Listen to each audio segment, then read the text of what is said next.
Greetings, brothers and sisters. My name is Jalika Jatta. As an elder within the A.S.E collective, I've been given the honor to initiate tonight's program by recognizing, respecting, and referencing the ancestors whose shoulders we stand on and our elders whose shadows we walk in. Ancestral spirits, we call upon you today. We stand before you, ancestors, spirits of the land, sea, and sky, guides of our past, protectors of our present. We honor your wisdom, your strength, and your sacrifices.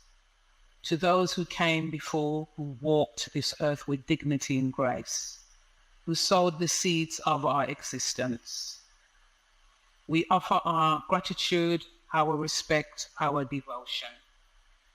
Today, we especially honor our brothers and sisters who had found solitude on the soil of Africa and have passed on in countries such as Ghana and Gambia. Our ancestors who in life sought to uplift and protect the community. May their spirits find peace and continue to inspire us. May our ancestors carry forth their mission of care and unity, recognizing the need for the enhanced safety and security. We, the A.S.E collective, stand on the values of Uadilafo, Umoja, and Ujima, committed to fostering an environment of mutual respect and protection. For all diasporas, Africans, home and abroad, may the ancestral spirits continue to give us blessings, to give us courage, to empower us, to thrive, to create a safer, more supportive network. Honoring the principles of balance, harmony, and justice, I pour these words as sacred libations to our ancestors.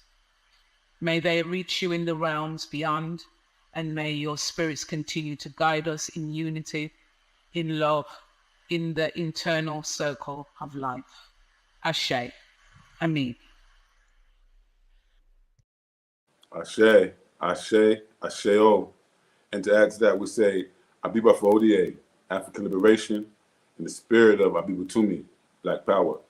And moving forward, I want to introduce you guys out there to the powerful team that has been planning and meeting and organizing and, prioritizing this issue for the last few months before now, where we bring you this launch event virtually. First, I'll start with myself, of course. I'll serve as the president for the A.S.E collective, African State of Emergency. I also serve as the third assistant president general for the UNIA ACL Rehabilitating Committee 2020. I also serve as the executive director for the Black Star Action Network International, along with other things. Not about titles, it's about the work that we do. Very committed to the cause of repatriation and African liberation. To sum me up in very small terms, that's all that I'm committed to. The rest is secondary. With that, I'll move on to the next. Our sister, our queen, vice president, Sister A.S.E. I'll bring her out and she can say a few words herself. And I'll continue that process with every member as they come out and are introduced. Greetings. Sister. How you Peace, doing? peace, King. Well, and yourself? I'm great. I feel great right now. I'm glad we're finally doing this, Divine, divine. Well, greetings to all. I am A.S.E, Vice President of the African State of Emergency Collective and an advocate for healing, protection, liberation, advancement, and the sustained sovereignty of Africans. My academic background is in adult mental health and alcohol, other drugs, and addictions. I also work with social science administration in terms of policy making for organizational functioning and leadership. So for the past 16 years, I've also applied my knowledge, skills, and gifts to serve my African communities. I assist with co-hosting quarterly sister circles.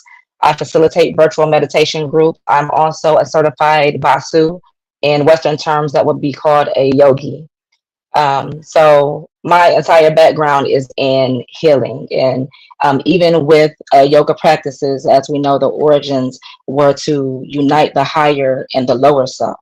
So, as a part of the African State of Emergency Collective, I will be applying my knowledge, skills, and gifts within the realm of mental health advocacy. Ashe, Ashe. Thank you so much, sister, for that Ashe, introduction. And I'm not gonna indeed. waste no time with this because I'm ready for the whole team to be out here. Secondly, we bring out our secretary. You know, this brother really shouldn't need no introduction, but he's been doing great work in the community and spreading the word of mental health. But he's gonna tell you more about himself. I'll bring out next Secretary Suraj, Brother Suraj, and he'll tell you the rest about him. Welcome, brother. My mic. I'm gonna mute my mic. Peace and love, brothers and sisters. Hope all is well today. It's a blessing and honor to be here, and I'm just happy to be a part of A.S.E Collective. Yeah. So, as certain folks know or others don't know, my name is Suraj Oloboyega Tokumbo Odekunle, and I have been appointed as Secretary of A.S.E Collective. I'm also a part of the mental health advocacy team, and my background is working in mental health. I currently work in mental health supported housing as a recovery worker. Other background experiences I've had is worked in the pupil referral unit with Black boys who've been excluded from the public school system. I've also worked as a part of this Senko, which is special needs with people with autism, and I've also worked with ADHD children in the public school system. I have been a part of the community for the past 12 years now, and yeah, it's just an honor to be here. And not to forget, I am also founding member of the Man in the Mirror project. Thank you, brother. Thank you, brother. We welcome you. As you see, we got some professionals in their fields. We're not playing with this here. Next, I'll bring out our coordinator, and you actually heard her voice on the libation. This is our Queen Mother, the elder of the group. Her name is Jalika, but I'll bring her out and she can explain more about who she is to the collective. Greetings, Mama. Greetings all. As I said at the beginning, my name is Jalika Jatta. I'm presently and living in Gambia, West Africa. My profession stems from nursery nurse, doula, youth offending, what we used to call in UK the WAG person, meaning bringing children into school and taking parents to court for not attending school, and experiences in terms of youth offending also. I've retired now. I'm so pleased. And I want to give my services to Africa, to the young people of Africa, and also in terms of A.S.E. There's anything I can do to assist individuals who want to return to Africa and know the ins and outs, especially within Gambia, I am here. Thank you, brother. A.S.E. Thank you, Mama. And next, we move right on to our public relations officer, no other than my own better half, my queen, Kenya Malika Mansoray. We scoot on over here now. Yes, greetings, family. Hope all is well. I'm happy to be here today. My name is Kenya Malika Mansoray. I currently serve as a public relations officer on the A.S.E. In the A.S.E. Collective. I'm also on the public relations team with Sister Jalika. I currently serve in other capacities, I serve as the local division president of the UNIA ACL here in Freetown, Sierra Leone. I also serve as the president for Black Star Action Network International, as well as ADA, president for ADA, et cetera, et cetera. I do have a background in media. I've worked in radio. I have some skills in website building, graphic design, et cetera, et cetera. So I'm looking forward to this event, and I'm so glad for this initiative. It's something that we really need, and I'm looking forward to the program. Absolutely. Speaking on the graphics, hey, y'all could just hold y'all shirts up, man. Let them know we in uniform out here. It ain't no game. You know, it ain't no game. We out here for y'all. You know, that's what it is. And then last but not least, we're going to bring out our brother who's a specialist in international coordinating and diplomacy. This brother is a foundation. He's a rock of this work. And, you know, I'm going to let him come out and say a few things to you himself. With no further ado, Brother Ramzu. Yeah, salute everyone. Salute, Greetings. brother. Greetings. Team, greetings to the community, everybody listening. I hope everybody is listening, but I'm just Ramzu, and I'm just a simple servant of our people, served by any means necessary for us to achieve our self-determination. I'm part of the A.S.E collective international coordinating team and diplomacy team. But overall, my work involves nation worldwide is asserting the right, especially in the United States. Though I'm in Egypt right now, is I advocate and I organize for Black people to assert their right of self-determination. I'm a human rights policy officer, and we advocate that human right, which is the number one human right, the right of self-determination, not the Kwanzaa definition, by the way. So don't go looking at the Kwanzaa definition of self-determination. Talking about the right of self-determination, which gives us a right as a people to take over where we live and declare our independence and govern ourselves. So as an office, I have been advocating that for a number of years. So instead of us complaining about this and that, assert that right, stand up like men, protecting the women and children, and do that. But that's all I am, just a simple servant of the people and an advocate of the right of self-determination as the human rights officer. I say, brother, it's an honor. It's an honor. So there you have it, guys. This is our team, and we are here to serve. There's no shenanigans about it. We want to go into the background right away so the listening audience can understand how we got to this point of forming this team. And there's no one better to really break it down than our brother Siraj, who's been here from day one. But I pass the mic to the brother, and you can definitely elaborate. Yeah, A.S.E collective. You know, we're proud, you know, as an African family to be here today, to give service to what we call a call to action.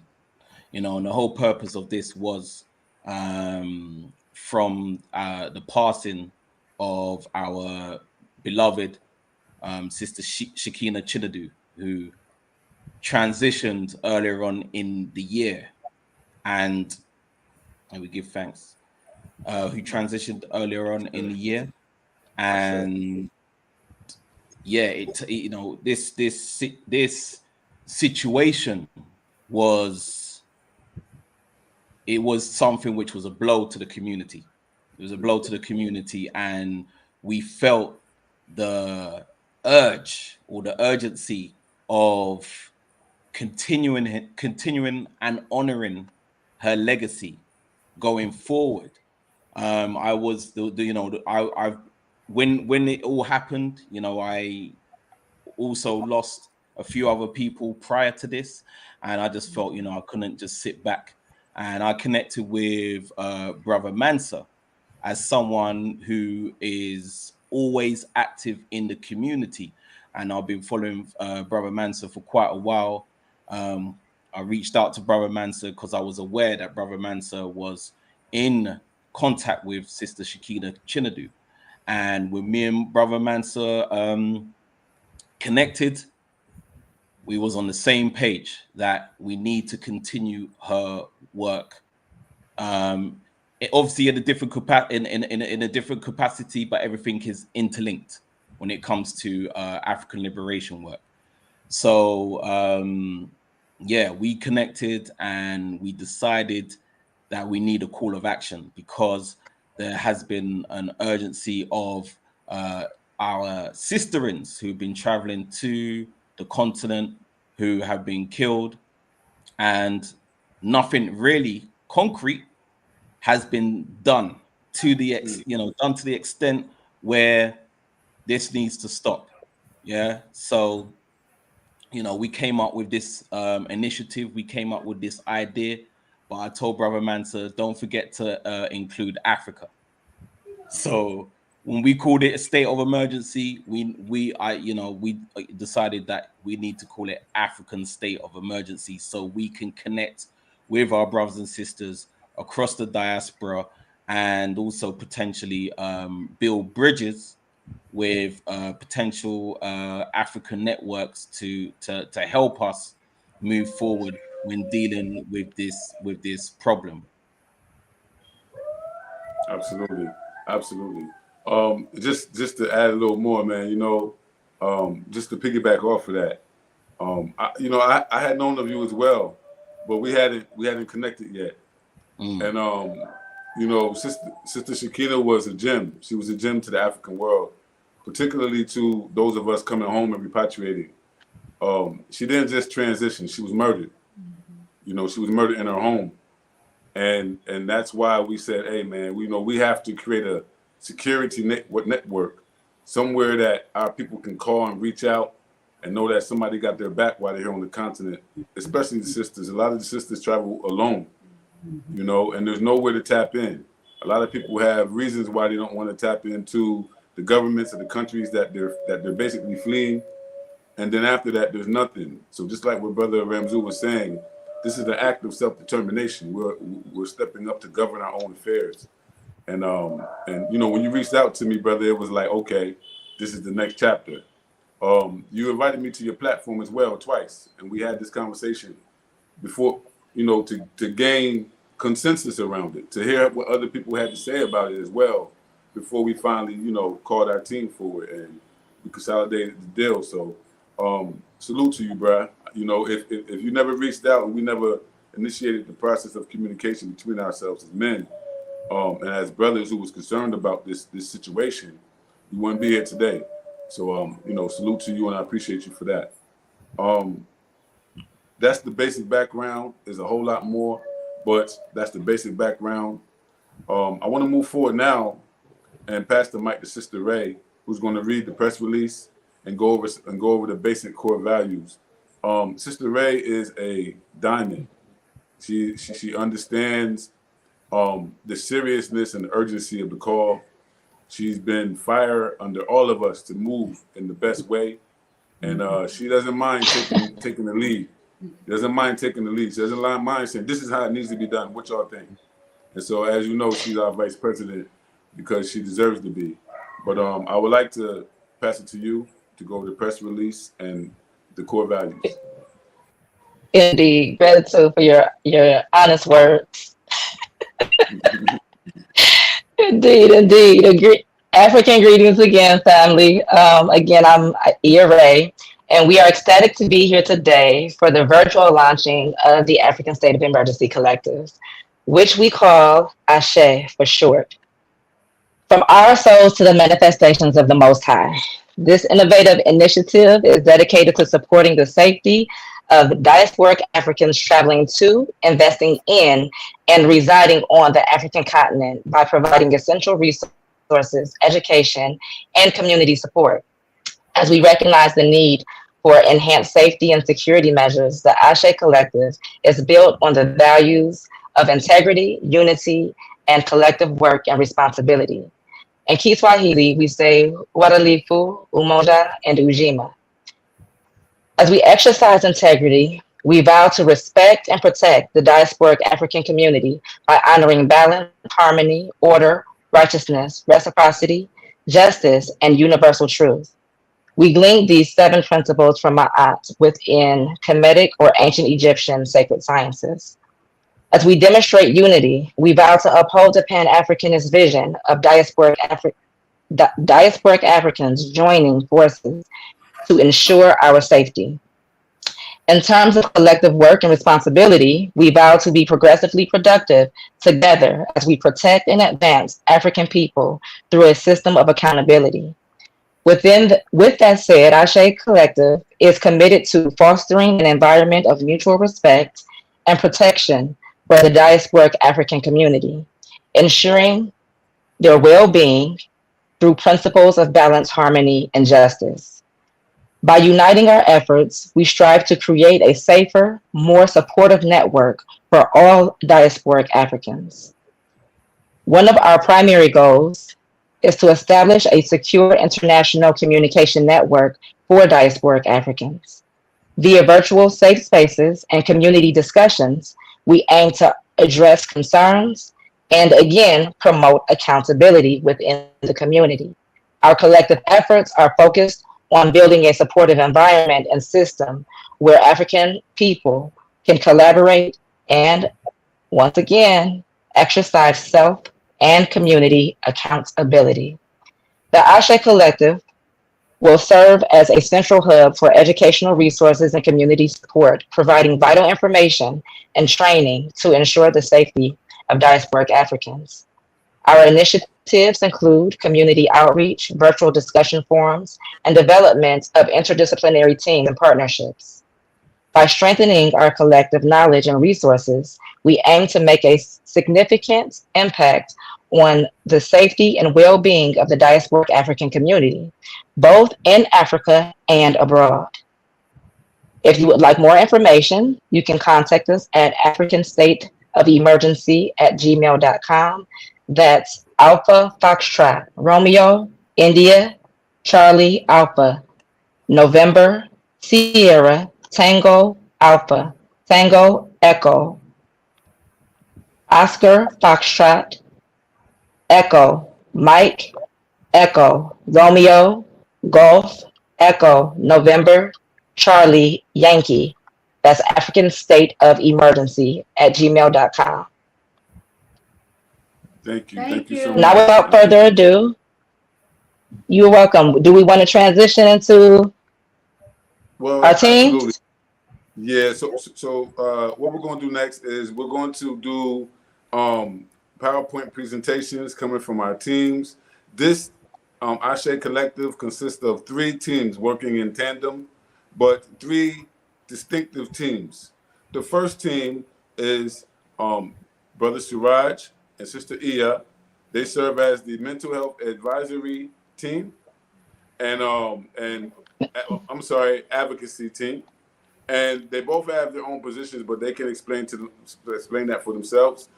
Either way, I want to go right into the PowerPoint presentation of this particular team. The other teams that we have is the International Coordinating and Diplomacy team, consisting of myself and Brother Ramzu. We'll be doing our presentation after this one. And then the last team is the Public Relations team, which is Sister Kenya and Sister Jalika. So with no further ado, if there's nothing from the team, I want to move right forward into the first PowerPoint presentation. It's Sister Ray again. I am the mental health advocacy team's mental health and well-being advisor. The African State of Emergency Mental Health Advocacy Team, we call it A.S.E. Ma'at for short. It serves to ensure diasporic Africans are informed on how to identify and navigate mentally and emotionally challenging situations. Ultimately, A.S.E. Ma'at is here to keep diasporic Africans informed about the significance of maintaining mental and emotional balance and harmony, as well as encouraging and supporting self and situational awareness. So the African State of Emergency Mental Health Advocacy Team aims to offer educational information, cultural guidance, and resources to diasporic Africans who are traveling to and within the continent of Africa. A.S.E. Ma'at and other African-centered common unity organizations seek to be an essential component in the traveling plans of diasporic Africans for the purpose of protection and empowerment. Our objectives as Ashe Ma'at is to disseminate educational information regarding mental health from a cultural perspective, provide wise counsel, offer referral services, and collaborate with other committee members and community partners to provide applicable services and or resources. And our goal as the mental health advocacy team is to increase behavioral awareness and provide culturally based support to diasporic Africans traveling to and within the continent of Africa. Um, and as the health and well-being officer, I provide general information about behavioral health. I also administer cultural travel readiness assessments and self and situational awareness assessments. And additionally, I offer information for profile specific cultural awareness. So for our prospective clients, you all will have a particular profile that's designed for where you're traveling to, you and where you're traveling to. So the information that I would impart to you would be culture specific to the region, your destination. And in order for me to be optimally effective with carrying out my duties, I coordinate with Ashe Ma'at's community resource officer, who is Brother Siraj, and he provides information, advice, and supportive service referrals to address the mental health needs of diasporic Africans. So next is Brother Siraj to explain who he is with regards to his role as the community resource officer. Brother Siraj.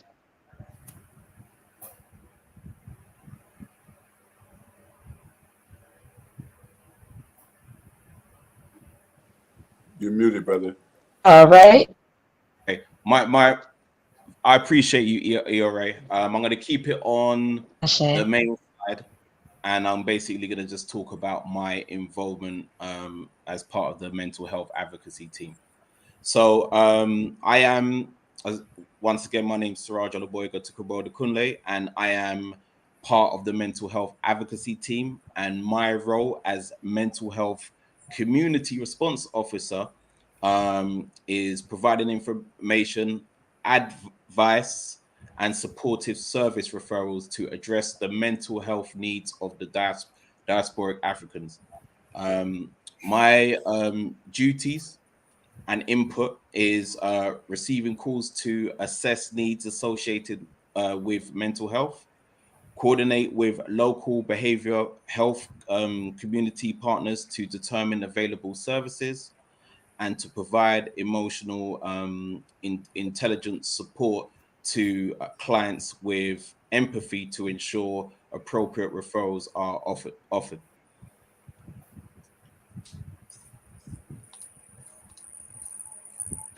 Yeah.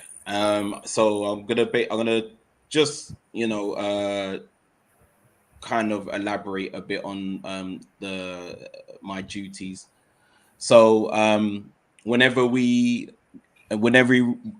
receive or get in contact with any sister who's of crisis, we are going to be accessible through our online initiative to make contact, to provide the necessary support which can help our sisters be prepared, as well as feeling just comfortable, making them feel comfortable in their vulnerability when sharing information, sensitive information, and making sure that we get them in contact with the necessary referrals which can help them in that process, and also with maybe friends and family members which need to know about their whereabouts.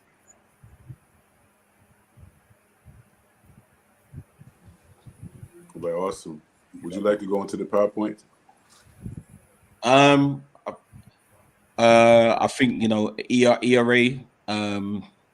She basically went over went over at the beginning, so she obviously said the part. So just okay, no problem. So we can move forward, eh? yeah. All right, sounds good. Sounds good. Let me get this off the screen. Get this back up here. All right, thank you for that. Thank you for that. So you just heard from our mental health advisory team, and as you heard from early on, these are professionals in their field with years of experience, actively right now already helping the community, and doing their thing. So it's a privilege, it's an honor to have you guys on board with us here, and to serve the African, not only women, but the man and the child as well. The whole family we're here to serve, but particularly the sisters, because what's happening right now in Africa is that the majority of those who are returning are our sisters, and many of them are returning alone or with somebody who they trust, but still they need a little mental health support and other along the way, and we hope to provide that. Moving forward, I want to go right into the presentation for the international coordinating and the diplomacy team. Brother Ramzul, he's currently in Kemet. He's currently in Egypt. So I believe that he lost his contact. So I'm gonna just go ahead and wing it without him. Bear with me. All right. So my team is the international coordinating and diplomacy team of the A.S.E collective. We focus on diplomatic relations. Our objective in doing that is to identify and establish diplomatic relationships in the countries that we live in the countries that we know our people are traveling to, all across the continent of Africa. Some of our key actions is to engage with key stakeholders in African countries, security personnel, police, government officials,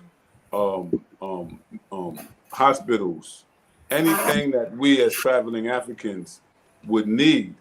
It'd be our responsibility to make sure that we database and have those resources available to each and every African traveling from the diaspora. And then another key action is to develop partnerships with local resource teams. So it's not just about engaging the stakeholders, but actually developing partnering relationships, making sure that there's a mutually beneficial relationship there. So we also consider how best we can transfer skills and talents needed here within the diplomatic community, within the process as well. The outcomes that we hope to see, of course, is a strengthening of diplomatic ties and enhanced collaboration and support between African people. On to the next slide. We also plan to develop a database, the objective of which is to coordinate the creation of a database or a census. There's many, many, many Africans on the continent, and we don't know how many. We don't know their names. We don't know where they are. And maybe the enemy does, but we don't know where each other are. And so we're going to have to be able to develop a vast database that will help us keep track of each other and watch each other's back. So that's what this is addressing. Two of the key actions that go along with us doing that will be tracking and connecting with the African diaspora on the continent. That means we'll be putting in efforts to reach out and identify those of us who are on the continent and, initiating that connection. Secondly, implement data collection strategies. Different ways to do it. We use online means, organizing local events. There's a lot of different ways to implement data collection, and we're going to explore them all so that we can make sure we know where we're at and how everyone is doing. The outcome that we're striving for is, of course, to develop a comprehensive database of diasporans on the continent. As far as I'm concerned, there is none. Right now, we don't have one. There's nothing comprehensive about us coming home. A lot of us have been coming home individually, and not tapping in anywhere. And that's what leaves us vulnerable for attacks. That's what leaves us vulnerable for scamming and all the other things that we hope we're able to counter with these initiatives. And then lastly, of course, improve communication and resource allocation. Resource is not just money. I emphasize that resource is not just money. Information is a resource. Skills are a resource. We want to be able to improve our communications by communicating more, by creating platforms through which we can communicate with each other more often. All right, so move on to the next one. And this will definitely deal with some emergency response training. We spoke briefly about our sister Shakina, but our sister Shakina was in a line of women who lost their lives, particularly in Gambia, where our mama Jalika is at right now. Just one African country seen like 6 or 7 deaths of women within 12 months. Yeah. Very mysterious circumstances. And one of my friends who I actually had the opportunity to guide and host here in Sierra Leone, she passed away exactly a week before Sister Shakina in the same country, under the same constraints. And one of the things that was obvious was that there was a need for mental health intervention in some of these cases. Someone should have been able to contact these sisters and say, hey, what's up? You okay? What you need? And some resources should have been available. But also, we want to emphasize emergency response training. What happens when there is an emergency within the diaspora community on the continent? What do we do? And so we want to begin to answer that question. Our objective for this is to plan and organize training sessions. It means that each and every single one of us on the continent need to go through some basic training about emergency response. We need to call on our brothers and sisters from the diaspora who have skills and professionalize in these areas to organize workshops, organize trainings that can enlighten us, because just because you come to Africa doesn't mean that you have that particular skill. Doesn't mean that. Do you understand? And so we want to focus on that. The key actions involved in the emergency response training: develop online and in-person training programs. Absolutely. Secondly, partner with experts for effective training, not just making stuff up in our mind or doing what worked in the hood and what grandmama said. No, no, no, no. Effective training by experts. You know, it makes me think of Marcus Garvey, because he said, we're not sending back expats, we're sending back experts. And that was the main thing, to get the experts to the continent so that we can duplicate, so we can multiply ourselves here. Because even the African communities you will be coming to need better emergency response training. Even the places where you'll be moving to need better emergency response training. So it's good that we'll be able to facilitate that, not only for ourselves as a diaspora, but also be a bridge to assist communities that we live in with this very much needed thing, putting out fires, the Heimlich maneuver, things like that, how to stop wounds from bleeding, things like that. Very important information that we take for granted, because in the West you can just dial 911, but in Africa there's no 911 system. You will lay there and bleed out if no one knows how to stop the bleeding. And so we should be the experts in that regard. This is a great area to focus on, and a great area where we can create some exchange with our brothers and sisters on the continent, where it benefit us all. Moving on, outcome that we seek from this emergency response training is enhanced community preparedness. Again, community, not just individual. Enhanced community preparedness, because the way we're organizing this A.S.E collective is as a community, not as a bunch of individuals scattered around the world, but we are sensitive to each other's needs, and we want to be able to cover each other's backs. We don't want to see the same thing happening again, year after year after year after year. and we didn't come up with a response to that. And so, of course, the last outcome we seek is effective emergency response strategies, so that when there is an emergency, how do we respond? How can we have prevented some of these deaths from happening had we had a rapid emergency response system in place? You know, so we're talking about the basics of saving lives, our own lives. Moving forward, the guidelines for diasporic Africans. And we're saying diasporic Africans. I know a lot of people out there are used to hearing African diaspora. But we particularly say diasporic Africans because we're Africans of a certain type. We're Africans of a certain status in the world. Those of us who belong to the involuntary diaspora, those who were stolen away, we don't have, and for most of us, a state or a government that has our back. Even if you're in Jamaica, your government probably don't got your back in Africa. Even if, regardless of where you're from, we have to have our own back. So it's just to make sure that we identify the most vulnerable group that we're targeting here. It's not isolated to only the diasporic Africans, but if a person is from the African continent, they have the benefits of a state, and they have the benefits of a president and a police system and everything at their disposal that we don't have when we come back. And so there is a difference in status. And so the name reflects that.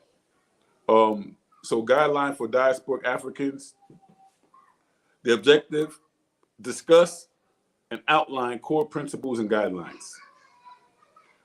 Sister Ia, she just talked about our core values, but we're talking about also principles and guidelines, how we should function. A, B, C, 1, 2, 3. We should systematize this for our own safety and for our own efficient action when it needs to be taken. Some of our key actions: develop guidelines for safe and responsible travel. A lot of people take it for granted that all they have to do is get a ticket and get the right vaccines, and then voila, you can travel. No. There's guidelines for your safety. Just like when you're in the West and you go into a bad neighborhood, you got to watch your back. Anywhere you go in this world, you have to have that same mentality. And there's guidelines and there's ways to be safe and responsible while you travel, not only for yourself, but your loved ones, your children that's waiting for you to return home, your wife, your husband who couldn't make the trip, your family. Responsible traveling. You're not just here to have a great time, And then secondly, provide resources and support for diasporic visitors, which is very important because, just to be frank, we can't be tourists on the continent. Africans can't be tourists at home. But some of us can get treated like that. And so there needs to be resources on the ground and support on the ground that everybody has access to. And that's a part of what we plan to put into place. So the outcomes that we seek with this is a clear, meaning there ain't going to be no confusion about it. Clear guidelines for visitors. Like I said, you're not tourists, you're just visiting home. Improve safety and cultural understanding as well. Making sure that the cultural education is also included. You know how to greet in the local languages. You know what to expect in the marketplace. You understand the money that you're going to be handling. Things like that. You understand the political climate of the country that you go to. There could be some serious political crisis in your country and you don't know. And you're just there, la, la, la, la. It could be dangerous for you. And so we want to provide and create clear guidelines for visitors. And then lastly, improve safety and cultural understanding again. Moving on, this is our team for now, but we are seeking and we're calling on others who have talents and skills and interests in serving in the international coordinating and diplomacy team I know there's many, many of you out there. I see we have quite a few people watching the show. Heed my voice. If you got the skills, you want to be involved in the coordinating and the diplomacy at the international level, please contact us. To become a team member, it says here, are you passionate about building strong international connections and empowering the African diaspora? I know I am. We're looking for dedicated individuals with skills in diplomacy, database management, training facilitation, and cultural expertise to help us forge new partnerships, create vital resources, and support our community in meaningful ways. Your contribution can make a lasting impact. Join the International Coordinating and Diplomacy team today and be part of something transformative, not only for you, but for the world. When Africans can safely travel to Africa from anywhere in the world and get our business done and handle ourselves responsibly, the whole world is in a better place. Get involved and make a difference. Again, the team is myself, Fode Ajamu Mansoure, who I serve as president of the A.S.E Collective, also as a team member of the International Coordinating and Diplomacy team, and our brother Ramzu Yunus, who also serves in the same capacity.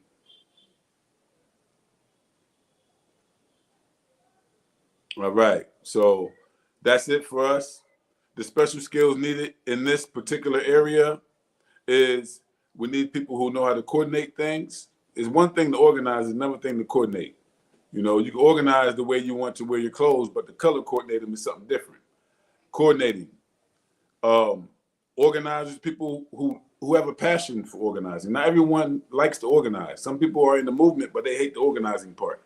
You know, some people are in the movement, but they hate the studying part. They love the organizing, but hate the study. We need balance. Those of you who love organizing and are passionate about it, we're calling on you.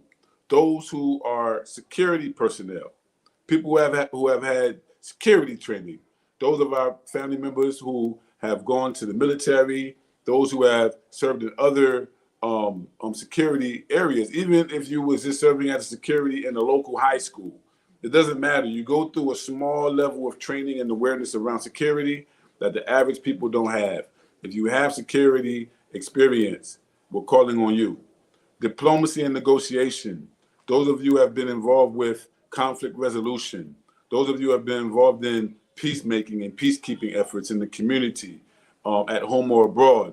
We need you. We need you because it's a lot of that we're going to need to do. We have to put out fires. Our people are not perfect. Sometimes we have conflicts too. You know, how we deal with them is going to require specialists in those fields. Database management. If you know how to do this, please. Training and workshop facilitation. Cultural and regional expertise. Very, very important. And again, you can contact us at africanstateofemergency@gmail.com. That's the end of my presentation for us. Thank you. So next we'll go on to the public relations team. Our sister Kenya Malinke Mansoure and our mama Jalika Jata, they will take it away from here and give you guys an understanding of where we're going with this. Stick around. We're going to have a roundtable discussion after this. We're really going to chop it up. And then there's going to be a time for question and answer. Prepare for that because you can just ask your questions in the comment section of the YouTube. So prepare for that. I'm moving right on to the public relations team. All right. Okay, greetings everyone. It's me again, Sister Kenya Malinke Mansoure, and I am part of the public relations team. I'll be doing the presentation for this segment. So in our introduction of the media for A.S.E Collective, we'll be expanding our public relation efforts to effectively engage and empower our communities. So wherever African people are, we want to make sure they're aware of the A.S.E Collective. So this presentation will outline media apparatuses focusing on key areas, including social media, our blog, our upcoming blog, our website, upcoming bi-weekly podcasts, workshops, newsletters, and travel and safety tips. So first and foremost will be our social media strategy. So we have currently our social media. We have our Facebook, in our Instagram. You can both go to, for both of those. You can follow African State of Emergency on Facebook and IG. We'll be setting up our WhatsApp group and our Telegram group. These groups will be actually assisting with the coordination, the information, for not just emergencies, but just for information sharing. So if you're looking to be a part of those groups, you can always email us there at africanstateofemergency@gmail.com. Second will be our blog. So we'll be developing our blog, and our blog will serve as a central platform for in-depth articles, updates, and thought leadership. So the A.S.E Collective will be making a call for those who have a passion for gathering information and writing to contribute to our blog. This blog will aim to publish regular content that resonate with our community, covering topics related to safety, empowerment, and African unity. So our website, as I spoke briefly about, so the A.S.E Collective web space will be hosted currently now on basani.org. So you'll be able to find us on Basani. So some of the key features will include a centralized hub for all collective A.S.E Collective activities, seamless integration with social media platforms in our blog, and easy access to resources, event calendars, and membership information.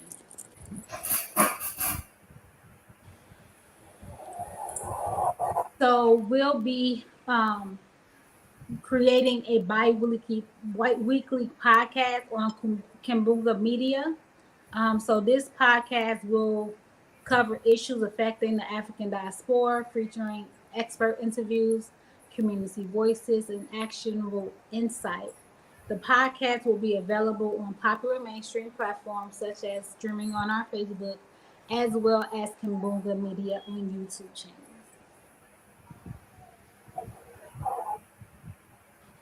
We'll also be featuring on the public relations. Will be featuring online and in-person workshops. The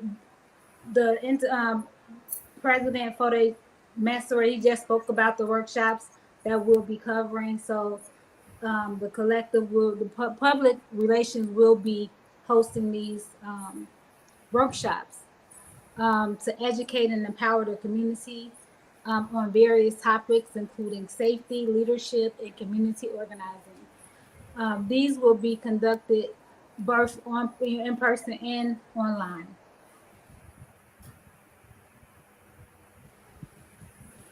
We'll be developing a blog or a newsletter. A.S.E Collective newsletter will be a monthly publication that provides updates on our activities, upcoming events, and important news. It will be distributed via email, newsletter subscription, and available on our website. Another thing we'll be doing is travel and safety tips. We'll be creating a dedicated section on our website for in our social media channels for travel and safety tips. This will include resources for safe travel, health advisories, and emergency contacts. And this is the team. As you met us early on in the broadcast, become a member. Join the A.S.E Collective Public Relations team and be a driving force in shaping the narrative of African empowerment. Your skills in social media, content creation, design, and communications can help amplify our message and connect with communities and make a real impact. Together, we can build a stronger and more unified voice for the African diaspora. Step up, contribute your talents, and be a part Be a part of the movement that's changing lives. Your journey with us begins now. Let's make history together. And of course, myself, King Malinke Mansouri, I serve as the public relations officer as well as on the public relations team. And Mama Jalika Jata, who currently serves as the coordinator as well as on the public relations team. So join the public relations team today. Some of the skills that's needed will be social media manager, website designer, graphic designer, writers, video editors, content creator, newsletter coordinator, and you can reach us at africanstateofemergency@gmail.com. Once again, africanstateofemergency@gmail.com.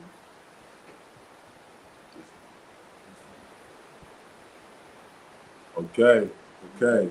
So we made it through that section. We made it through that part of it. Yay! Yes. So hopefully you guys out there can still hear us. It's beginning to rain here in Freetown. We're not yet done with the rain season. But great job with the presentation, family. I hope everyone out there got that, because it's only the introduction, it's only the beginning. We know we're only on limited time, but we could have dove into every single one of those aspects a lot more. But I want us to go right into the round table discussion. Everybody can just open their mics, feel comfortable with speaking on these different issues. We've had a lot of conversations ourselves, as a team, but it's, now it's time to pretty much give the public a better understanding of, what we mean, in terms of what we just presented. So the round table, and we're right on time, by the way. Roundtable discussion. The first point we want to discuss is security, which is exploring safety measures and protocols. And then also there's the physiological aspect, addressing the physical health and wellness of diasporic Africans. I think they kind of go together. We can open that conversation up. Security, exploring safety measures and protocols. We've had some conversations about what we can do in terms of getting a better understanding of the people that we're dealing with, and at the same time, putting some measures and some protocols in place. I know, Sister E.I., you've really been knocking it down in terms of making some good suggestions of how we can go about developing those protocols. Can you speak on that a little bit?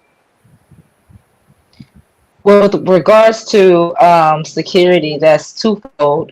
We want to, of course, ensure the protections, the guidance, the safety of our clients, but there's work for us to do on our end when it comes to community partnerships and making sure we're making the correct connections with the destinations that our clients will be traveling to, right? Building a rapport and maintaining relationships. So security is not just the protections of who we serve. It's also doing the research to know who we are in alignment with, and if we're serving the same purpose, the same common unity, right? We take for granted. So there's a book called Common Sense Security by Baba Malima Baruti, and I think we take it for granted. Like, people often say common sense is not common. When you arrive at your destination, who knows that you have arrived, and who knows your host is, who you're connecting with? What is your destination from that airport? We talk extensively about communication with your safety net. Do you have family? Some people don't have emergency contacts; they just have themselves. That's where our A.S.E Collective comes in, right? We become that liaison for their security when they're going, when they are traveling to wherever they're traveling to. I know I could be a bit extensive, so my mind automatically goes to, before I even get on a plane, I need to know travel time and distance from this location to that location. I want to know where the medical facilities are. I want to know where we talk about the embassies. I need to know. And when we do our tour, those going to be the first stops. Okay. Because if something goes awry, at least I know where those locations are. And then I can have my fun and enjoy myself. But that's paramount, right? It's imperative for us to know with regards to safety, what do we have in place before we think about the pleasure of the trip, right? Right. So yeah, that's my input on security. Absolutely. Absolutely. Anyone else got something to add to that? Yeah, I'm gonna just add something quick. I'm gonna add something briefly. So yeah, and also it's important for our Africans in the diaspora who come to the continent to be aware. So we're obviously in the process of putting together a manual or a guide booklet, so at least we when sisters, like, well, sisters in particularly, but obviously the brothers as well, when they liaise with us, we can obviously provide certain information for them, just for them to be ready prepared. So this information is imperative for our people to know, because I know people can easily get, and as ERA has mentioned, these things are paramount at the beginning, before trying to go and be playful and so forth. These are things which aren't necessary. Oh yeah. Oh yeah. We talk about the training as well. We have a whole process through which, when it's time for you to come to the continent, how do you go about that? What is the first thing you do? Well, of course, you have to contact us. And once you contact us, you go through a process. You go through a process um, of information, but also some training. We require that you go through training in terms of cultural understanding, in terms of even travel advisories. How should you travel?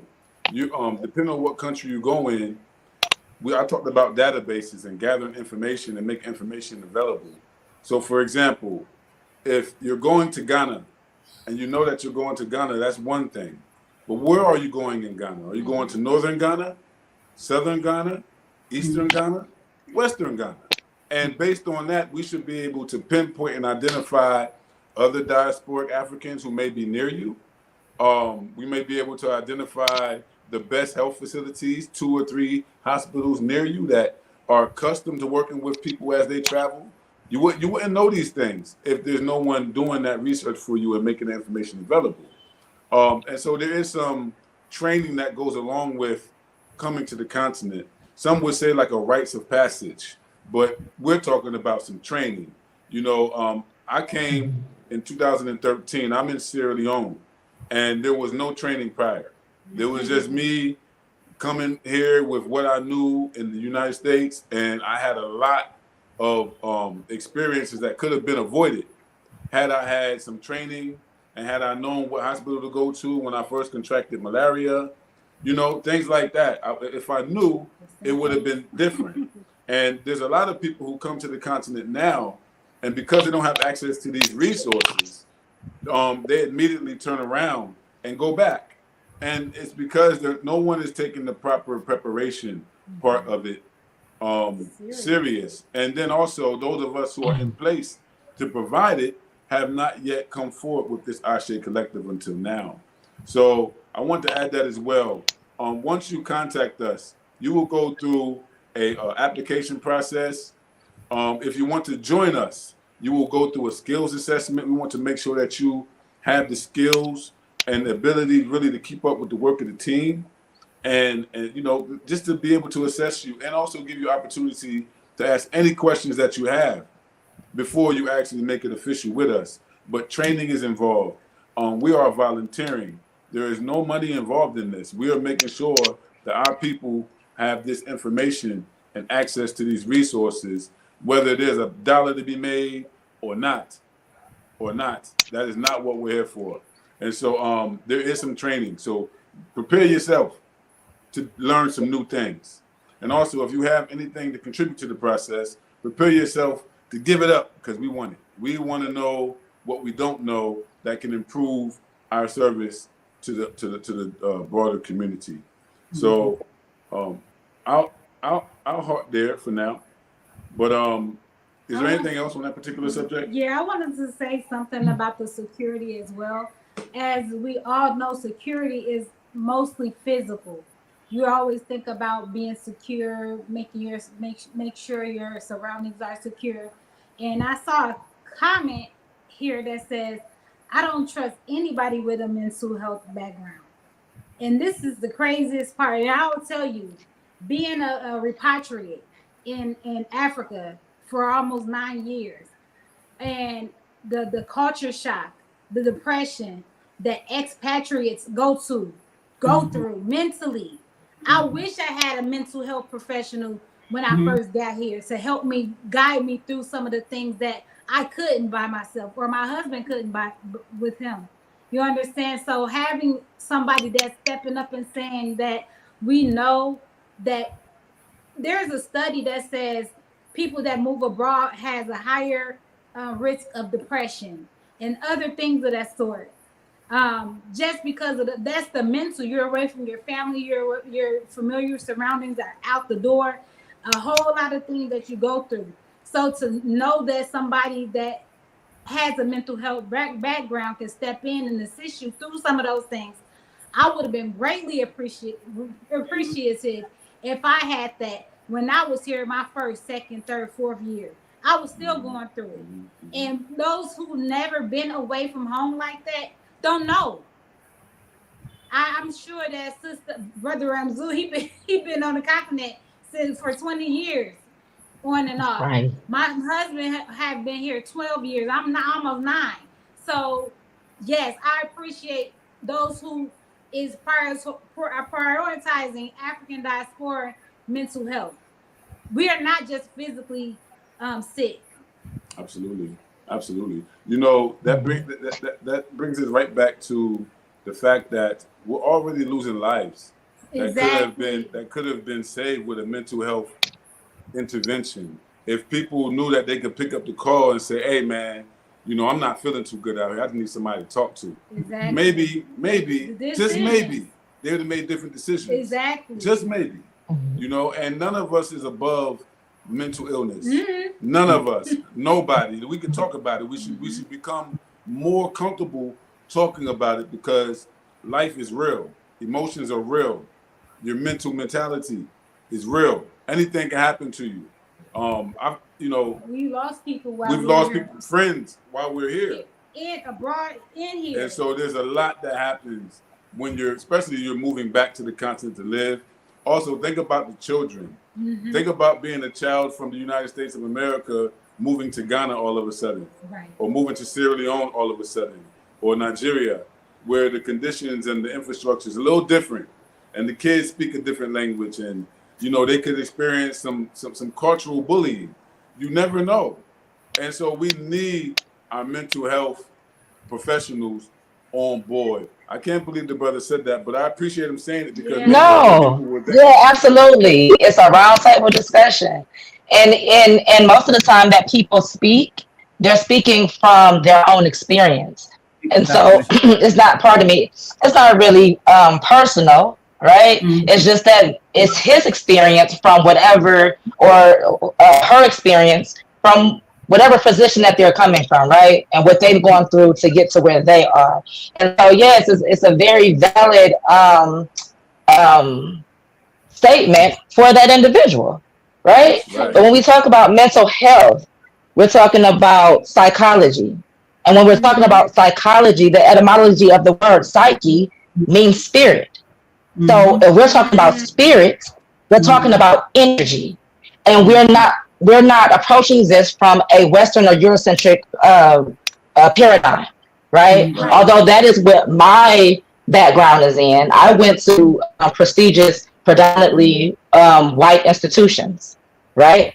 But I'm African, and I know that, right? That's why I'm marginalized, because if I go to the Western society in African communities, some people don't know they're African. I might be considered a witch, right? She crazy. Is something wrong with her? If I go to the academic institutions, they say, "Oh my God, she has a gift."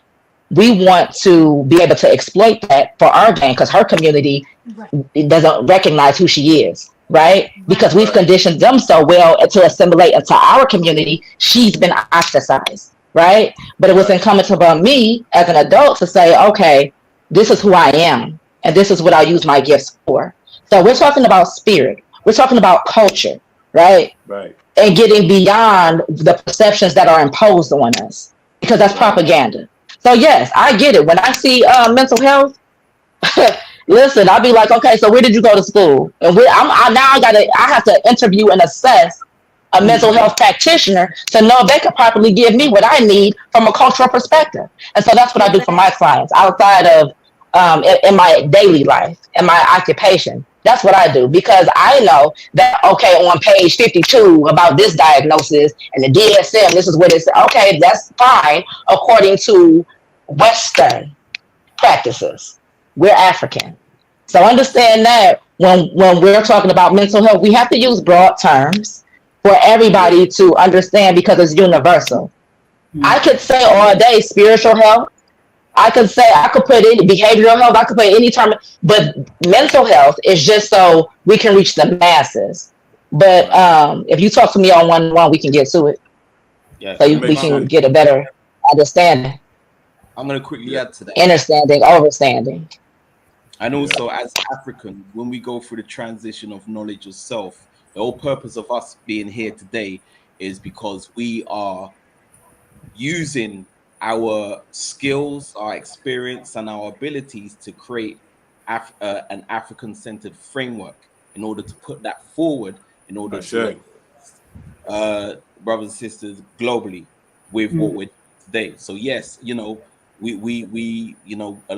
there is a number of us who have studied in these European institutions, but at the same time, there's a number of us who's also studied with African-centered scholars and have utilized the resources of our ancestors who can obviously move forward and continue the work.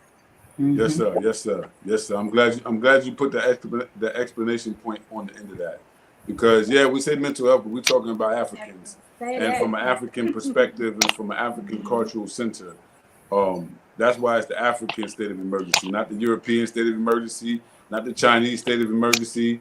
We're Africans, and so that's who we're servicing.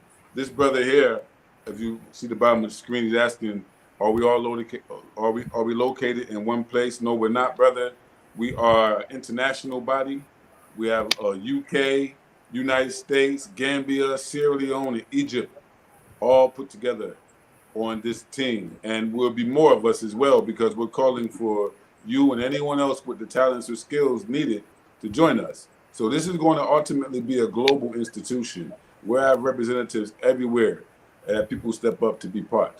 So that just answers that. The next one was the physiological. It's talking about addressing the physical health and wellness of diasporic Africans. I want to kind of kick that one off, because when I was in America, I was a health freak. I mean, I was not eating meat. I was working out, I was running, and everything like that. But a lot of places in Africa, they don't have that kind of culture. They maintain health. They work a lot harder than us, just physically. So they sweat more. They're in the sun more. They have a different way of getting it. But when you come from the Western culture, you're looking for a gym. You're looking for metal weights. I ran into Whole Foods. Nah. I was getting food from the street market, and the weights, we make them out of cement in Africa. So you got to adapt. You got to adapt whatever it is that you do to stay healthy out there to here, and you're going to need to be more healthy here Yes. than what you are there, because there's certain sicknesses that are out here. Malaria. I've never had to deal with malaria until I got here, and it almost took me out quite a few times. But now I understand how to treat myself and maintain my health in a way where it don't even bother me anymore. But but I came not knowing.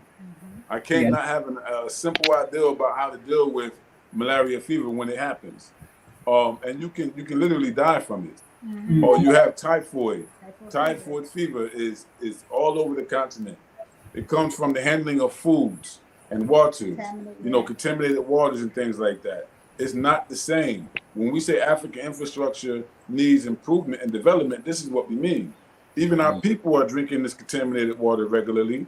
Even our people need to be trained in proper hygiene and sanitation practices. Most of African people are rural people. And if you end up in a city, you're going to be in a city with a whole bunch of people who aren't urban. They're from the bush, and they have the practices of the rural area, which may not necessarily be the best for sanitation and hygiene. So even as we organize ourselves, we also have to be prepared to train and organize the people here as well. So the physiology is so important. I'm gonna, go ahead, brother. I just wanted to quickly add to that, just to interject to add to that, and also the whole purpose of us doing the assessments is also to know people's medical backgrounds, which is obviously imperative as well, because people need to know what they're obviously walking into. So if they have a certain medical condition, we would obviously be aware of, what advice we can give, or even if we don't know personally, we could still also liaise with any of our referrals who can give the necessary advice, so we can obviously support you. I have to come in here. Say don't. Hello. I have to come in here and say that also a lot of diasporas will come to Africa knowing that they are sick and knowing that they will die. And they have to have the knowledge to know what to take, what to eat, and so on. And this is where A.S.E comes in, A.S.E Collective comes in to assist individuals. There are a number of people who are here now who know that they are sick and they are going to die, but they want to be here in the motherland. So it's these things that we need to look at. Absolutely. We had an experience here with someone who traveled here, and what you just said just rung a big bell to us, because an elder, high spirited, looks healthy, and she got here, and we didn't know that anything was wrong. Later on, it was discovered that she had some diabetes situation going on, but we didn't know. And she was drinking certain things and eating certain things that if we knew, we would have been intervening like, hey, no, not on my watch, because you mess around and they will lose their lives in your hands, and you never knew that that's what was going on. And so I'm glad you brought that up. The sister didn't lose her life, but it caused a big commotion for us, because she tried to blame her illness on something else other than what it actually was. Okay. And it caused some disturbances for us in our relationships here. You can travel to Africa and you can burn down someone else's institution. You can come irresponsibly. You can come and withhold information about your true intentions and what you're doing, and before you know it, you are an agent saboteur. Before you know it, you sabotage someone else's whatever. And so it's very important to be on point there as well. You got something to add to that? Because Kenya's the healer. She's the healer. So I was gonna say that's a measure of security. We were just on the security aspect. That security aspect, knowing people physical illnesses and what they're dealing with. If they need medication, do you have your medication? Because if something happened and they're in your care, you're automatically blamed for it. If you're neglectful because you don't want to do this or take your medicine or go to the hospital get checked, at the end, the person that's hosting them is going to be 150, 200% responsible for that person. And if anything happened to that person, they're going to be to blame. Yeah. Yeah. So you have to really put that in mind when you're hosting people, because we've done it from out the kindness of our heart. Treated people like kings and queens when they got here, you know, and then they take that and run with it and do something, exploit it. So users not gonna, just because you're a good person, that don't mean that they not gonna use you. And that's just us. That's just our situation. But just imagine how many African brothers and sisters on the continent are being contacted every day by people who want to come, and they're not being told straight up, like, hey, I'm coming over there to, you know, to give up the ghost. I want to die in Africa. You have no idea. Exactly. And so putting this in process, you know, putting these processes in place help to secure everybody, including those who do have the heart to help others along the way. I want to address this comment. His brother said, we also need to establish solid, independent ways of communicating without the powers that be. Effectively, communication is under attack, and it can definitely be global. Even YouTube is controlled, and we've talked about this. We've talked about this. We've talked about this, and it's one of the reasons why we want to emphasize training. Because you know what? If you have 10 people trained in 10 parts of the world, they don't necessarily need to communicate. They already know what their mission is. They operating on code, you know. But also, we want to prioritize using African spaces. We know this is YouTube, but this is Kimbunga Media too. You know, this is an African-centered, Black nationalist, Pan-African creation that we're able to communicate with the broader masses on. We also highlight areas like Abibitumi. You know, we have our independent websites as well that we plan to use, just to answer that, because I know a lot of people probably got a question about that. We're giving some good information up on YouTube, but it's okay. It's okay. This information belongs to the masses.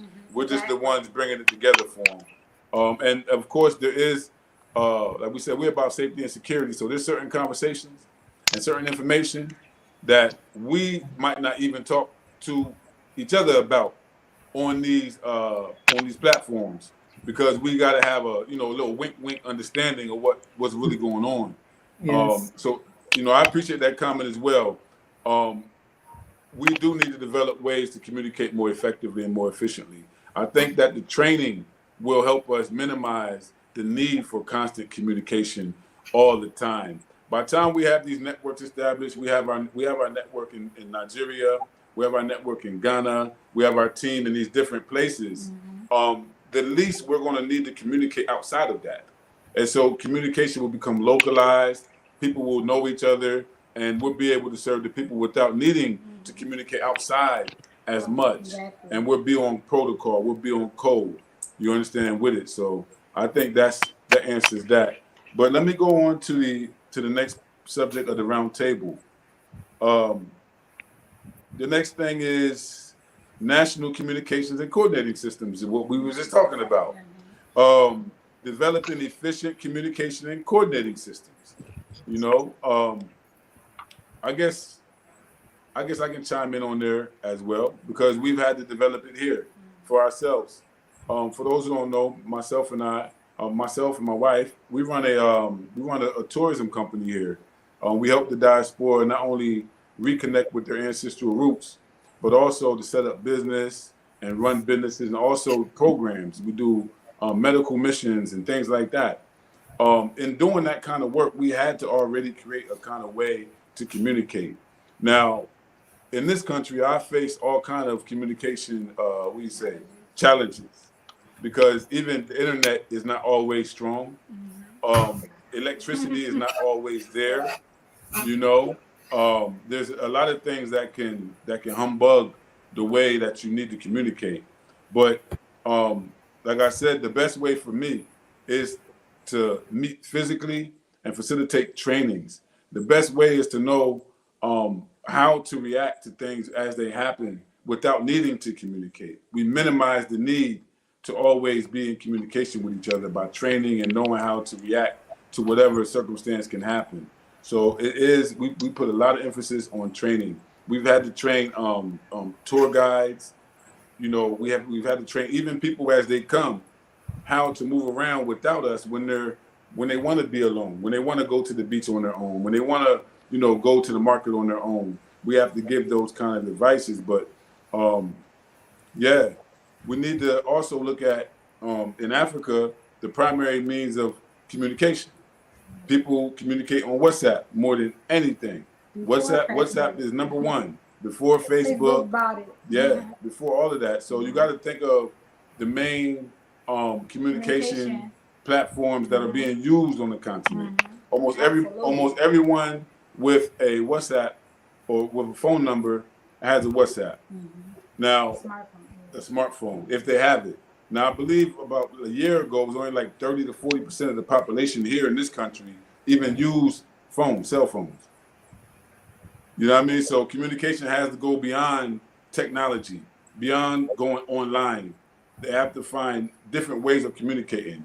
And here they do it by meeting, physically, having the communication. Everyone knows their assignments and they go out and they come back to a certain point as opposed to relying on just picking up the phone call. They have rendezvous points, times and places where they meet up along the way. That's very, very important because if you know that every day we meet up at a certain place and you ain't there, we looking for you. You understand? We looking for you. Hey, Sister E ain't here. She ain't here. She would never miss this. It's 7 o'clock.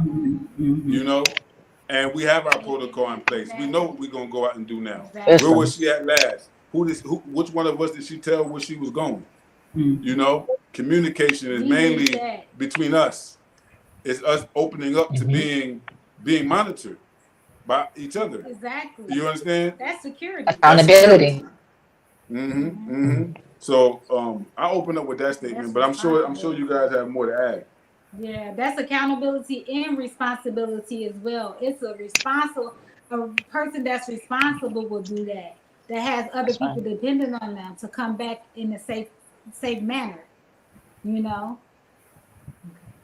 Absolutely. Okay, bye-bye, fam. Baba. Yeah, proper preparation prevents poor performance. There's a lot of That's the common thread. Yeah. This says, our travel must also seek out ways we can build health, education, social structure, and economic power to and for our people we meet in travel. Even for us to do that, we have to be safe. Exactly. For us to do that, we need to have training prior to reaching the continent, or even once we get here, we need to continue that training. We just need to have the institutions in place, the infrastructure in place to keep us updated and keep us trained up so we know how to move at any given time. What works today might not work 10 years from now. What works in the UK might not work in Nigeria. What works in America might not work in Sierra Leone. Two totally different places. And you will have your heart broke, run back crying, and burn that country down if you're not smart and understand what you're getting into. A lot of people come here ignorant. A lot of people come here trying to do whatever they want to do. It don't work like that. The manipulation is real. Anywhere you go, the manipulation is real. They'll have you thinking that you're getting over on them, but at the end, it's gonna not be in your favor. Absolutely. Especially if you're isolated and they know nobody is there for you, and nothing's gonna happen to them. You don't know their real name. You don't know their real address. You don't know their real date of birth, where they're from. They telling you they auntie over here. This woman just met them a year ago. Yes. It's a lot of stuff that you have to understand when you're coming here. People are not always who they say they are. Exactly. Make sure that you're doing your own due diligence. Yes. And know that when you're coming through A.S.E Collective, we're also vetting because we're not just sending anybody because we want to know too. People can be exploited and we don't want to usher in the exploiter. Absolutely. We must combat infiltration anytime we attempt to organize for our people. So definitely, this is not a playful matter. It's not just I'm going to hit them up and manipulate their program. It's not going to be that easy for you to do. We're putting measures in place to make sure that we safeguard ourselves as well as we do this work. This comment here. I say the Baba Magafuli, Tanzania. Yes, this is Sister Abina. Sister Abina, she serves as the ambassador for the UNIACL in East Africa. This sister is dynamic. As soon as she heard that we were doing the A.S.E Collective, she actually already created a model.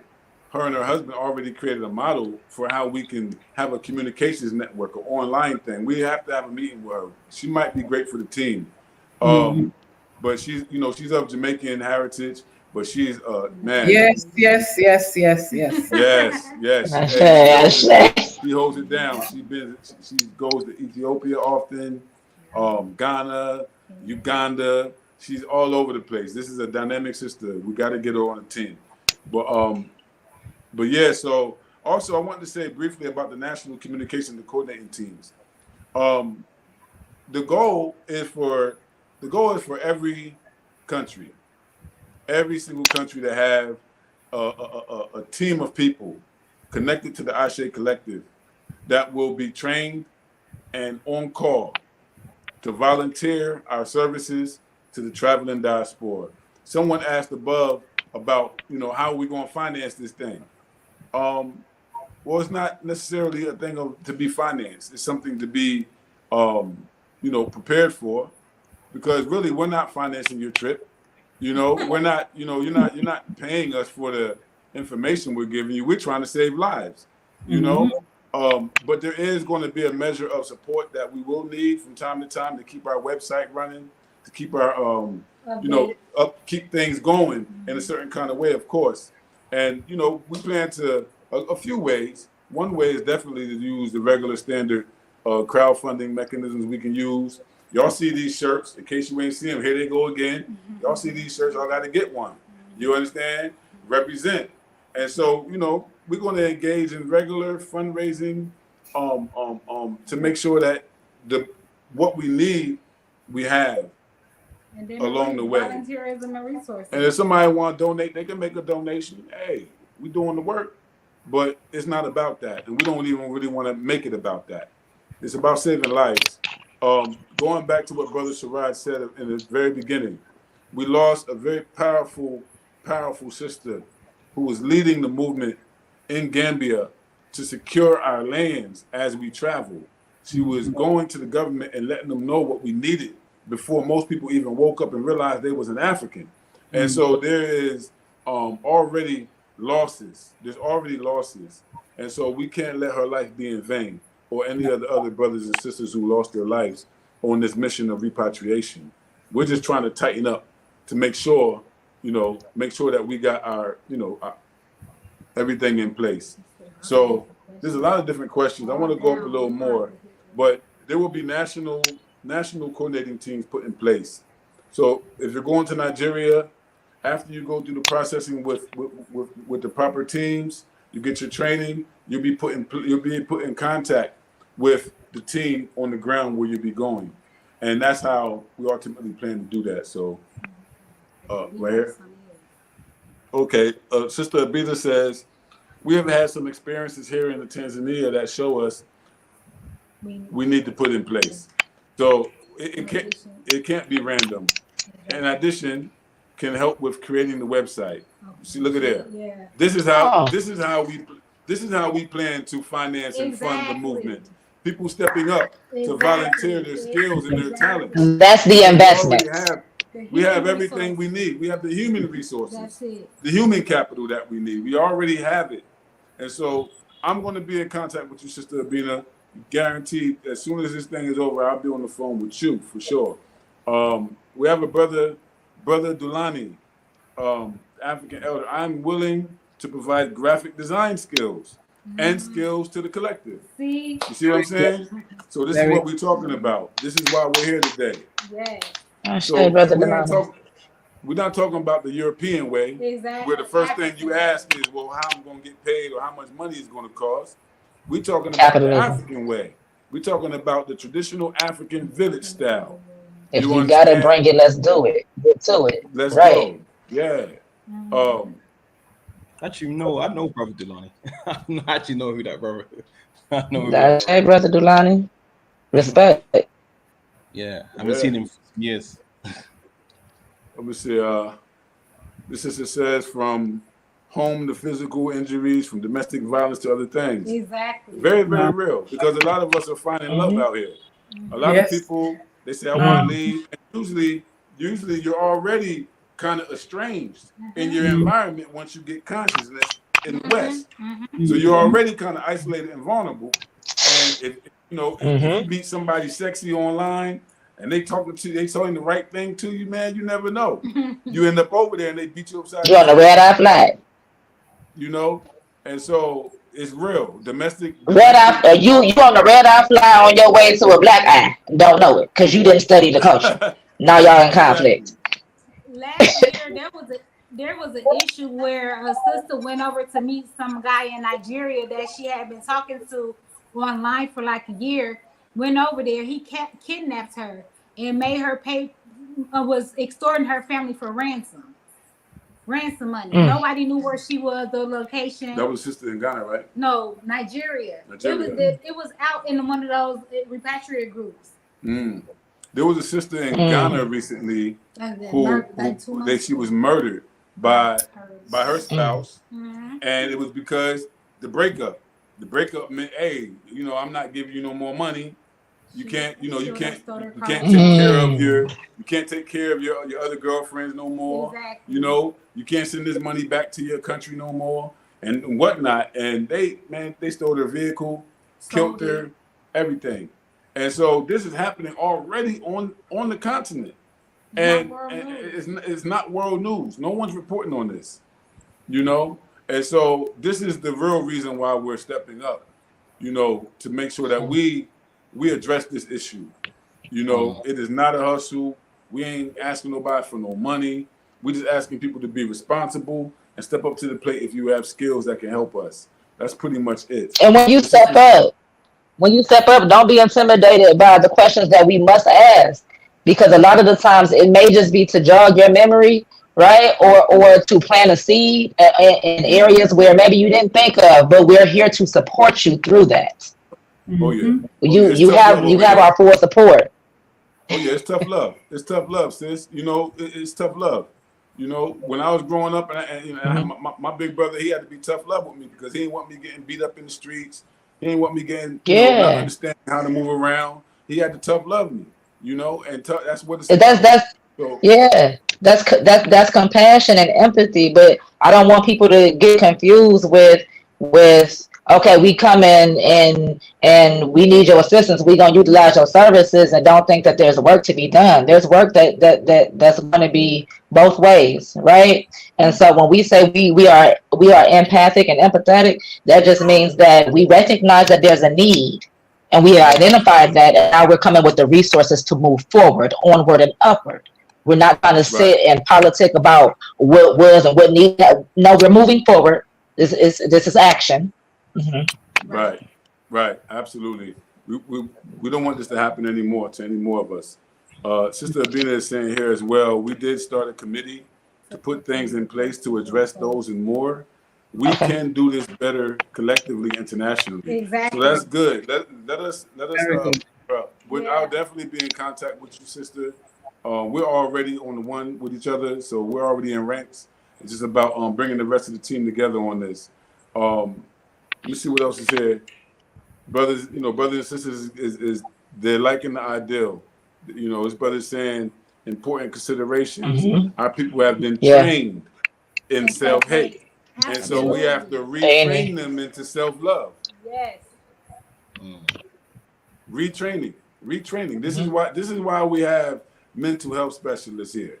Like the sister said, psyche is dealing with the spirit. Say that. They damage the spirit by penetrating the mind. And so, we understand that. And that's why we're taking this approach as Africans. I am not trained as my brother and my sister here are, but they're a resource to me. If I need them, I can go to them. And that's how we have to do all the way around. Shout out to Baba Senghor Baye, First Assistant President General for the UNACL. Sorry about that. Yes, Baba said very good. Baba said very good reasoning, very good reasoning, no doubt. Thanks, Baba, for tuning in. Let me see. Native American Reading says, thanks, brothers and sisters. May peace be unto your souls. Peace to you too, brother or sister, whoever, whatever your gender or whatever you are. Mad love to you too, man. Thanks for appreciating what we're doing. And lastly, but Sister Abina says, enough of us are in tech that can do this. And technology is going to play a big, big key. For instance, I just talked about Brother Senghor. One of the roles that I play in the overall struggle is as the third assistant president general for the UNIA. And in being that, I'm also responsible for overseeing the creation and the management of divisions on the continent. Currently, we have 6. So as we organize this A.S.E collective, we'll be able to incorporate that training and that capacity into these divisions that we already have established in Nigeria, in Ghana, in Burkina Faso, Sierra Leone, Gambia, Kenya. So we already have a basis to collaborate with others. And so, you know, the collaborating is going to happen, but technology is going to bring it all together. Definitely. Greatness to y'all. Okay, we got Trinidad in the building. From Trinidad, put your website in the chat. All right. We're getting to it. Okay, President General himself. Okay. Says Anthony Murphy, but this here is Baba Malik Akili Nkrumah, the President General of the UNIA ACL. Yes. Yep. So we have the full attention of the parent body, of course. Hotep, a very good start, and it speaks truth to power. Well, since we got the full body and support, I'm a member. I'm an active member. Yeah, I'm a ERA. I just joined July 1st of 2024. Just in case, because I know I'll be low key a little bit. Yeah. Welcome to the society. Welcome to the ranks. That's what it is. We're rebuilding the UNIACL. You know, just to kind of go off course a little bit, because we're having a good conversation. You know, the purpose for the UNIACL was to create a society for African people, a nation for African people abroad and home at a time where the whole of Africa was colonized except for Ethiopia. I won't say Liberia wasn't colonized, because we all know that the first neo-colony on the continent is Liberia. And so with the exception of Ethiopia, the whole continent, there was no nations, there was no government. You understand? That wasn't determined by our enemies. And so the vision of governing ourselves, the mission to create new institutions that take care of us, for us, doing for selves, you know what I mean, is what it's always been about. This RBG, this red, black, green, this Garveyism, this African nationalism, this Pan-Africanism, is about us doing what we need to do for ourselves. And the A.S.E Collective is brought to you in that spirit, and we plan to maintain it. Back in the day, they had the Black Cross nurses. You know, they had different auxiliary organizations, other formations that helped to build the government. Yes. You know, help to give better governance to our people, so we could respond to our needs. One of the reasons why we named our organization the Black Star Action Network International was because the mission of the Black Star Liner was to not only facilitate trade, but also travel, to make sure our people could travel from place to place without having to spend money with outside of our race. And not only that, but to bring people who are experts, people who can facilitate industrialization, people who can facilitate rapidly advancing the total interest of the African race. And so even though the Black Star Line isn't there, the Black Star mission continues. And so that was the purpose for creating the Black Star Action Network International. Because 2009. once you're here, what are you supposed to do? Implement the Black Star strategy. You know what I mean? So How it's a very long? powerful thing. 2009. 2009. 15 years as July So 15th, 2009. that's sweat So equity in the game Yeah. yeah, we've been getting there. International. Yes. We've been getting there. internationally. Yeah. Started in the States. And when I got here, we just expanded it. You know, we have membership everywhere. We have coordinators in Nigeria. We have coordinators everywhere. All over the Even state. some of the UNIA members are with us within the Basani formation because there's a difference between a conventional government and a nonprofit organization and a mass movement. Come on. Yeah. And so there's Yes. differences there. And so just like the original UNIA ACL had their Black Star line and they had their different component organizations, Basani is just like that, lockstep with the parent body, which we support completely, 100%. In fact, I want to make a call to those out there who are Garveyites and are doing projects and programs to connect with the UNIACL RC 2020. We're looking to build stronger relationships. We're already doing the work of our ancestors. We're just not united under one banner yet. We're already doing it, y'all. We're already millions in the ranks. We're already sweating. We're already getting it in. But we got to bring it home at some point. Shout out to my big cousin, Roderick Gas, Baba Kimo. Shout out to you, cuz. Thanks for tuning in. BB Let me go Tony. down. Let me go down a little bit and see where we're at with this. We also talked about safety and first responders training and preparedness for emergency situations.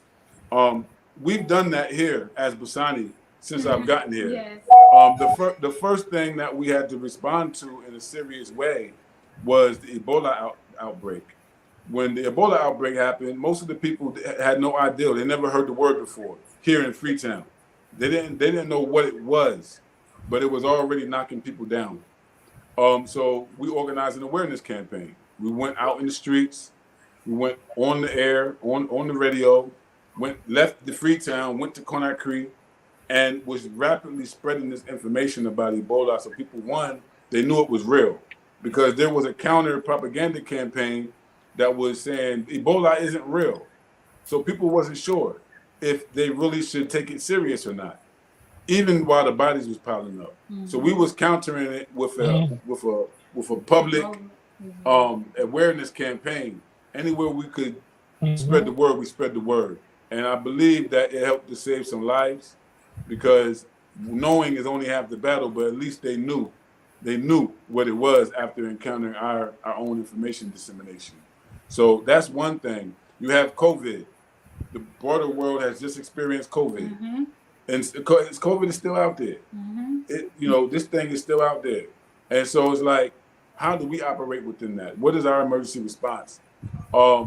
We do cleanups often. We organize communities here to do mass cleanups. And in one of the communities that we was organizing in, we was attempting to organize fire response as well. But I asked the young person, I said, if a group of people, I asked him, I said, man, if your friend gets stabbed and he's bleeding to death, do you know how to stop the bleeding? Raise your hand if you know how to stop the bleeding. None of them would have been able to save themselves or anyone else because they had never had the conversation brought to them. They had never realized, like, yo, if I get stabbed out here, or if I get hit by a car and my head is leaking, or my arm is broken and it's bleeding, what do I do? They have no idea. And no idea. He asked about the other woman. She had a little small child with her. If your child is choking, what do you do? Nobody knew. Nobody can answer. They didn't know. They didn't know the basic. They don't know these apply pressure or higher maneuver. That's not. Or there's different ones, whether it's a child or an adult. Exactly. Or a pregnant woman. Right. And so, they're one of the infrastructures that need to be put in place is emergency response in general across Africa. As we come back, there's other ways to invest and it doesn't have to be money. It can be skills, human capital development, making sure that these communities are fortified with people who know how to respond to fires, who know how to respond to emergencies. There was a deadly mudslide here that happened. Over 1,000 people was wiped out to the sea in one mudslide, crushed under mud. Their whole houses just crushed on top of them. And we responded to it. We had to respond to it. We was here on the ground, so we wasn't just going to sit down and watch the news. We had to respond. And so even in that, dealing with people in post-crisis, like right when it happened, there were people who lost their parent that we had to now stand in front of and say, how can I help you? With nothing, nothing. We don't have anything to help them with, but how can I help you? I'm here to help you. And so when it's real time and you really have to respond to it, you need the skills. You need more than just the will to do it. You need the skill set. And so the training, the emergency training is a big, big area that we want to be able to empower this A.S.E collective with. Someone here is saying we did a few workshops as well in Tanzania with Red Cross. Look at that. That's great. A.S.E. That's great. That's Got exactly my what skills over here. Yep, exactly what we play. They have a Red Cross here. They have a fire force, but they're very small. But they do get the training. But the training only stays within their own institution. Yeah, exactly. So we want to pay Don't them. bring it over here. We want to pay them To train per hour to come and train the communities for free. The community's not paying us. We're just raising the resources to compensate the trainers, Right. and then let the people get the training for free. And so, thank you, Bina. Absolutely, we can partner, and that's what we're talking about. Resource partners, identifying the people within the countries who already have these skills, so that we can start organizing the trainings on the ground ourselves, the experts. To capacitate everyone. I know we're talking about the safety of the African diaspora traveling to Africa, but we're also talking about African people in Africa. Exactly. Our own people need to be safer. Even as we respond to Sister Shakina and others being, dying on the continent, giving up the Holy Ghost on the continent, it happens also among our own people here, more than you know. Yeah. Right now, there's a big case in Sierra Leone, a sister named Sia Karoma, Ashe. Kamara, I'm sorry. She was allegedly a victim of domestic violence. She was beat to death, allegedly, right? Because the case is still open. Yeah. But it's not just us. It is not just us. We have to be a resource and an intervention for the whole of Africa with this. You understand? And some people do have the And know that. Red Cross got money. They got resources. They need to tap in and make sure they can train more people. You understand? And then it prevents us from always having, when we can use those resources from the Red Cross and get that training. Now they deal with us. We deal with each other. We work together. We don't have to have outside programs all the time, because now we've gotten the training. Now we're going to take it. We're going to run it with it. And we're going to train others, right? Because then you don't want relationships being cultivated that are not righteous relationships. We might not know. We just thankful to get what we can get, right? No, it's for us to take those skills and bring those skills so we can use it with it when it's applicable to us. But yeah, that's right and exact. Right. This person here is Marabuntas, saying, here in Trinidad, today is the so-called 62nd independence. But let me say, we, the children of our African ancestors, must formalize our own collective independence. Say that. Say that. And that's what Bibi Tomi. Bibi Fahodie. Abiba Fahodie. That's what we're talking about, is our own collective independence. No one can give us our independence. It's something that we have to assert for ourselves. These fake independences that they gave us, they've always been false. This neo-colonial reality that we're living in, it's something that we still have to fight to get free from. And the only way and the best way to do that is to collectively organize ourselves and begin to operate as our own sovereign nations. for ourselves, create our own institutions. We talking about Red Cross, but we need our Black Cross back. Say that, Black You know, Cross. Like, we need our come Black Cross on. back. Brother Ramzu said it. Self-determination. Yeah, Yeah, exactly. yeah. So shout out to the family out there in Trinidad, man. We got a whole international audience here today, family. Sure we do. Jim Bob says yes, gods and goddesses. At least he know. Exactly. This conversation is That's a worthy. rule. Yeah, this conversation is worthy of the ancestors. Ashe. We must unite with our struggling family and help them with the skills we have learned through hardship. Say that. Let slavery be worth something. Damn right. Say that. We ain't suffer for nothing. They ain't suffer for nothing. If it's anything Oh. we learn, it's how to survive. Persevere, yeah. If anything we learn, Come on. we learn how to persevere. Resilience, As Mike perseverance. just said, we're resilient Perseverance. people. Yeah. And we can no longer sit around and wait for them to intervene on our behalf in our own communities. If there's a fentanyl outbreak in your community, why are you waiting for the police to do something about it? If there's a Kush outbreak in West Africa, why are we waiting for international people to come and give money to the government before we do something about it? And so it's real. It's about us. We have a responsibility. And that's what our system is. It's a system for us to be accountable, able to account for what we put forth and to continue into perpetuity. African sovereignty. Absolutely. You have a responsibility. Let's get to it. Free North Al-Kibulan says formalize, yes. But what we really need to do is think of ways to communicate on our own terms and platforms to spread the word. And we need to do it ASAP. So true.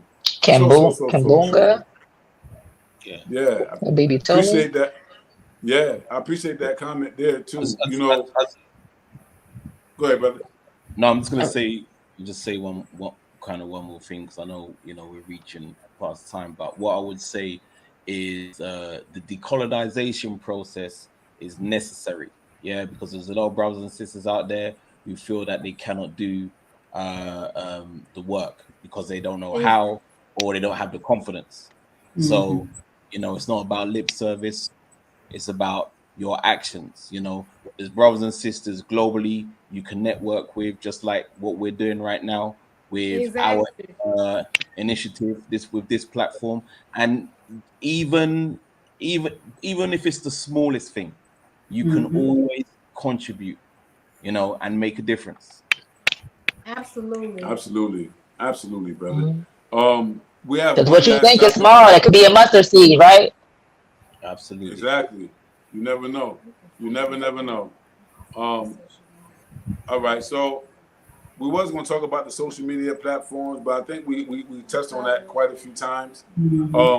The next part is basically our closing statements, and I want to give everybody opportunity to have their closing statements to the public before we close out.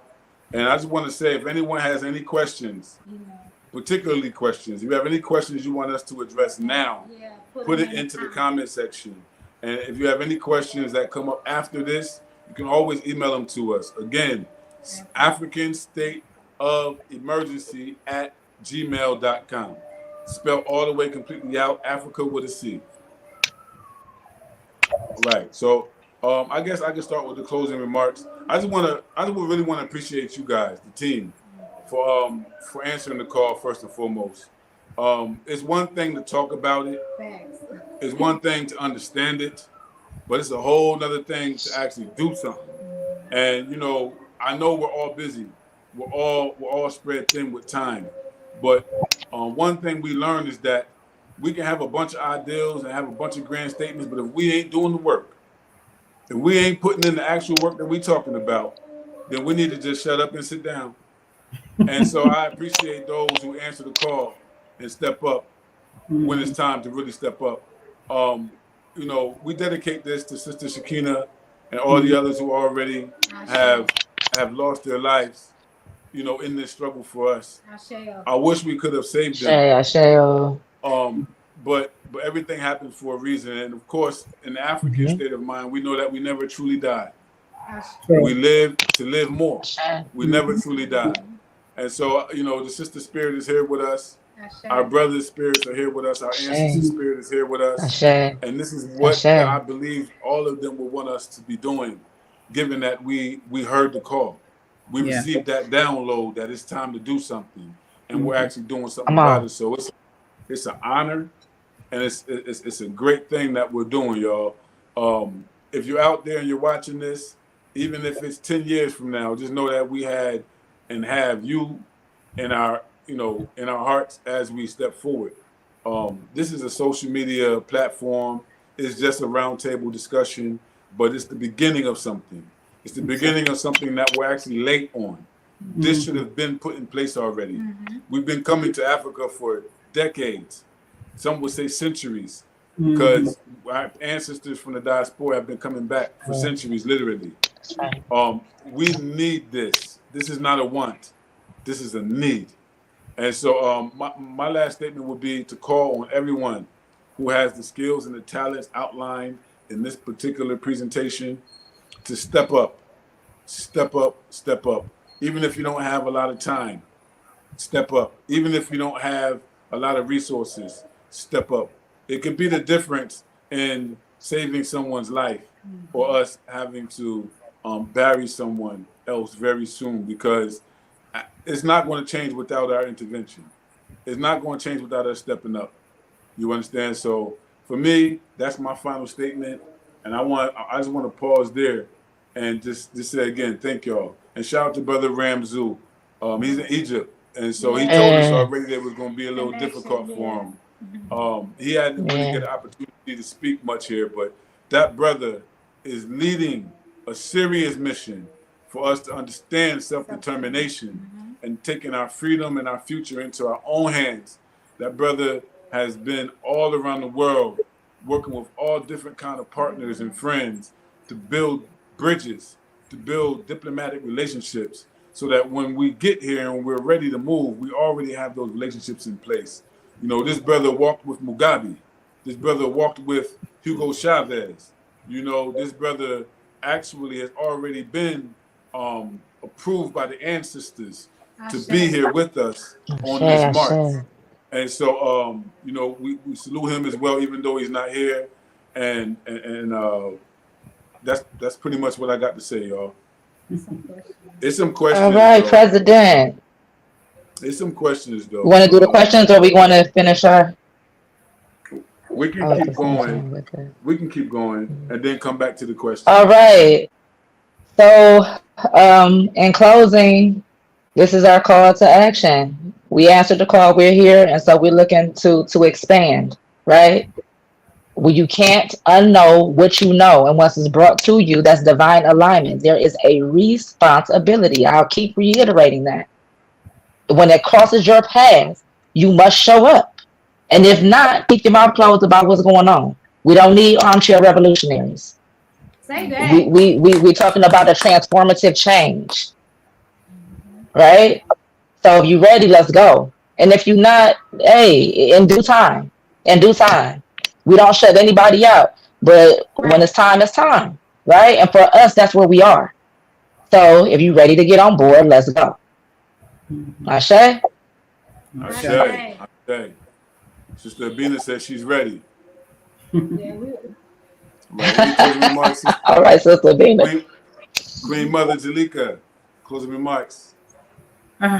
What can I say? Tonight has been very inspiring.